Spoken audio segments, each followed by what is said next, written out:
Hi guys, I wanted to come on here and share 5 parenting tips with you that I found to be very effective. So we're just going to get right into this. And these are just general guidelines. You can adapt them to your child as needed, to their state, their developmental or age level as needed.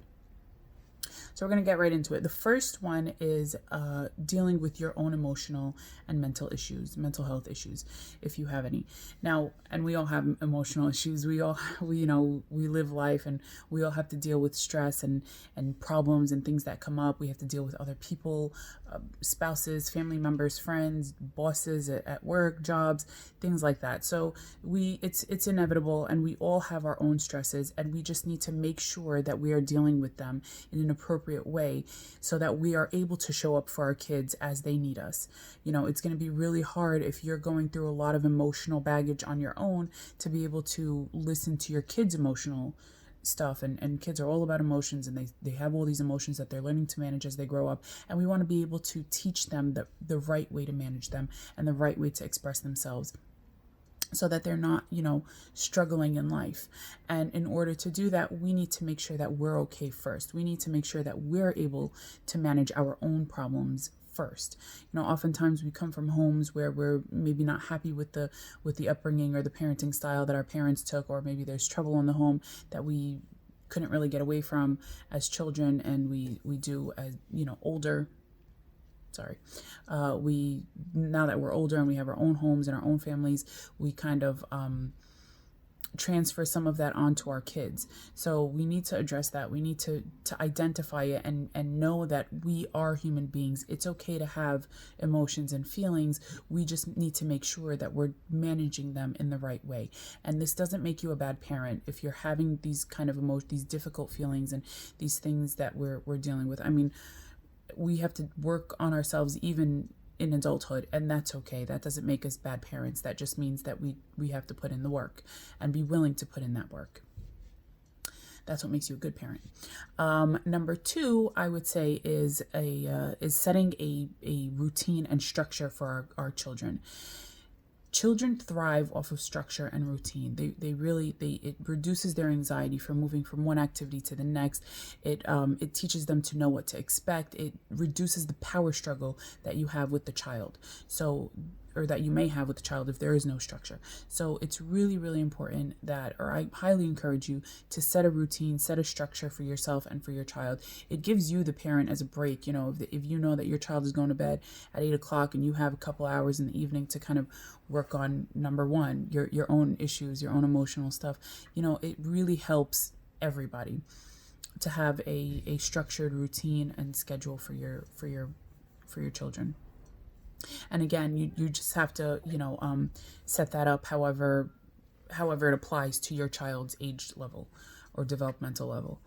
Number three is setting boundaries with your child. Now, this is a little different than scheduling or having a routine. This is more of the relationship between you and the child. Your child or your children need to know that mommy and daddy have the last say. Mommy and daddy, or whoever the caretaker is, has the last word, and the final decision is their decision. Because number one, your child, if they're a child, they're not an adult, they are incapable of making appropriate decisions for themselves. Oftentimes, maybe, your child is, that's not the case for your child, but in generally, children are not capable of making decisions for themselves or the appropriate decisions for themselves, and that's why we are the parents. We are there to guide them. But they need to know that at the end of the day, you have the last word. That doesn't mean that you can't take your child's opinions into account, or you can't be open to listening to your child's feelings about a particular issue. I highly encourage that, actually, and it's really good that you have an open place for them or a safe place for them to say, mommy, I don't like this, or daddy, I don't like that, or I want to do this, or whatever, and take that into account and say, honey, I heard you, I know what you said, I understand how you feel, and this is my reason for making this decision. That is so effective, and it really validates the child and teaches them that this is okay to have these feelings and to disagree. But at the end of the day, I have to listen to mommy and daddy because there will be consequences.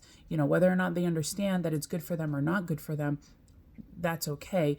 They just have to, at some point they will understand it. But for now, if they're young children, they need to understand that these are the these are the expectations that we have of you, and if they're not followed, there will be consequences. And I say consequences, not punishment, because there is a difference. And I talk more about that in my workshop, but there is a difference between consequences and punishment. So we work with consequences. We like consequences. We are able to teach our children using consequences, not punishment.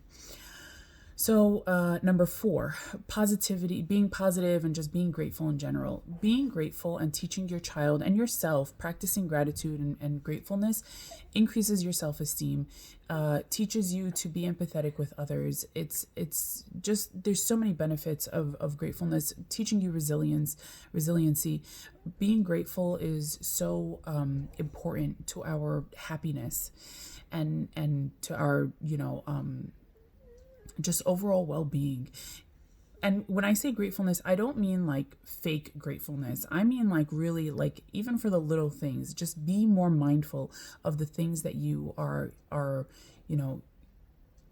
maybe not, maybe I don't mean like fake gratefulness, but I mean more of like, the small things that we take for granted, I guess I could say, so like I wish I had a bigger home, but I'm so grateful that I have a home. I'm so grateful that there's heat in my home because it's freezing outside. I'm so grateful that, I have a phone, a nice phone, maybe it's not the latest version of the phone, but it's still a pretty nice phone. You know what I mean? Things like that, teaching your child to these little things that we often take for granted, teaching them to really appreciate them and be grateful for them. It helps them overall. It, like I said, it improves their confidence, their self-esteem. It teaches them to not always look at other things that other people have and to like chase the materialistic things in life, which can be, is not very fulfilling. It's not satisfying, and it only brings temporary happiness. So teaching our kids to be grateful essentially will help them become happier human beings. Number 5, my last tip is spirituality and, following that spirituality and modeling that spirituality. It's been proven in studies that people or families, homes that have spirituality and follow a spiritual path or religion, they report higher levels of happiness. There's less risk of suicide. There's just the kids in general have a happier family life. So I highly encourage following a spiritual path and having that spirituality. And it also teaches our children that there is, because we're not dictators. We're not, as parents, that's not our job. We're not meant to be dictating everything to our kids. We need our kids to know that just like you have to follow mommy and daddy also have somebody or a higher entity that we have to answer to or kind of be held accountable for our own actions as well. And it's very important for our kids to know that. It's very important for them to know that we're not just, running around making rules and saying no to things just because we feel like it. We have to do these things because we're also going to be held accountable for how our kids are raised and how well we do as parents. It teaches them that we're not different. We're not better than you. This is a mutual relationship. I respect you, you respect me. I have to respect myself just as I have to respect my spiritual path and whoever I have to answer to as well. So, those were my 5 tips. I hope you guys found them helpful. Please comment and let me know if you have experienced them, if you have implemented these, or if you have other tips that you'd like to share. I'd love to hear about it. And if you do end up implementing these and using these tips, please let me know how they work out for you. I'd love to hear from you guys. All right. Thanks for watching, guys.